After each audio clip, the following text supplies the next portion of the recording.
আসসালামু আলাইকুম। আপনাদের সাথে আজকে শেয়ার করছি আমি। দেখেন কি বানাতেছি। পানি দিছি, পানি বলক হয়েছে, লবণ দিছি। এখন আমি চালের গুঁড়া দিয়ে দেব। সুন্দর করে একটা এখন একটু ঢাকনা দিয়ে দেখেন বন্ধুরা, ডো আমার একদম রেডি হয়ে গেল। এখন আমি তুলে নেব। এখন ডোটাকে আমি ভালোভাবে মথে নেব। ঠান্ডা হয়ে গেছে। সফট একটা ডো তৈরি করে নেব। একদম সফট একটা ডো। এখন আমি এখান থেকে কতটুকু ডো আলাদা করব। এখানে দেবে একটু ফুড কালার। এটাকে আমি মেখে এখন একটা রুটি বেলে নিব পাতলা করে। এখন আমি যে ছোট্ট একটা গ্লাস নিছি, এটি দিয়ে আমি ছোট ছোট করে কেটে নেব।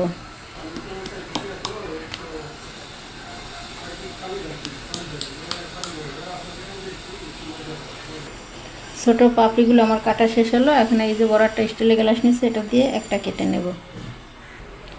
এখন আমি এইভাবে করে মাছ বরাবর একটা করে কেটে নেব।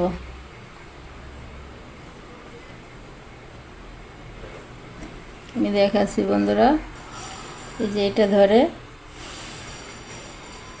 এভাবে করে আমি সব পাপড়ি এর আমি একটু করে পানি লাগাবো চতুর্দিকে।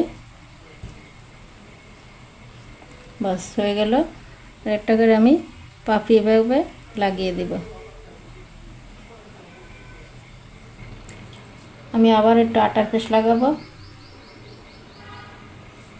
আবারও পাপড়ি দেব। এভাবে এখন আমি একটা পাপড়ি তৈরি করে নেব।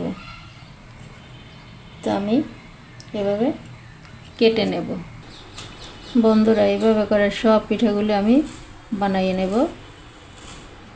দেখতেই পাচ্ছেন যে আমি কীভাবে বানাই। বন্ধুরা, সব গোলাপ আমার বানানো শেষ হলো। ভিডিওটি কেমন লাগলো অবশ্যই কিন্তু কমেন্টে জানাতে হবে। এটা হচ্ছে গায়ে হলুদের পিঠা। গায়ে হলুদ বিয়ে অনুষ্ঠানে আমরা এভাবে পিঠা বানিয়ে থাকি।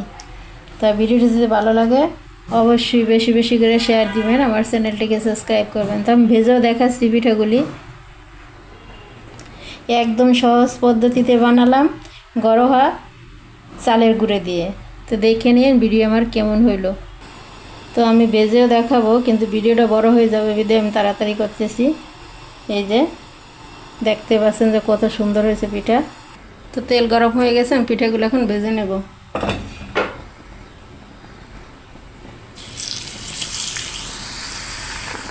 এভাবে একটু তেল আমি ছিটে ছিটে আস্তে আস্তে দিয়ে তারপর আমি ভেজে নেব সব পিঠাগুলো।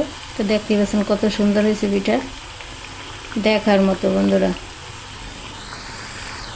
এভাবে করে আমি সব পিঠাগুলো ভেজে নেব। একটা আমার হয়ে গেছে অলরেডি।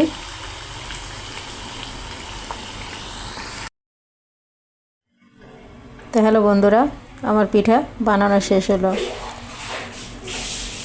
তো ভিডিওটি কেমন লাগলো অবশ্যই কিন্তু কমেন্ট করে জানাবেন। এইটা হলো বিয়ের অনুষ্ঠানের গায়ে হলুদ বিয়ে অনুষ্ঠান, সব কিছুর জন্যই এটা একটা খুব সুন্দর একটা জিনিস নিজের হাতে তৈরি করলাম। আপনারা আমার মতো চাইলে বানাইতে পারেন। একদম ঘরোয়া, শুধু চাউলের গুঁড়া, আর কিছুই লাগে নাই। ভিডিওটি ভালোভাবে দেখে নিন। আর যদি ভালো লাগে, আমার ভিডিওটি যদি আপনাদের কাছে ভালো লাগে, জানি ভালোই লাগবে, তবে বেশি বেশি করে শেয়ার দিন। আমার চ্যানেলটিকে সাবস্ক্রাইব করেন। যারা আমার চ্যানেলটিকে সাবস্ক্রাইব করছেন তাদের উদ্দেশ্যে বলি থ্যাংক ইউ।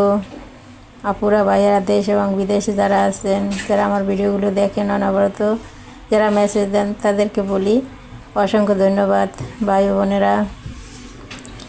তো আমার ভিডিওটি ভালোভাবে দেখে নিন। যদি ভালো লাগে আবারও বলি প্লিজ আমার চ্যানেলটিকে সাবস্ক্রাইব করবেন। আপনারা সবাই সুস্থ থাকবেন, ভালো থাকবেন। আসসালামু আলাইকুম।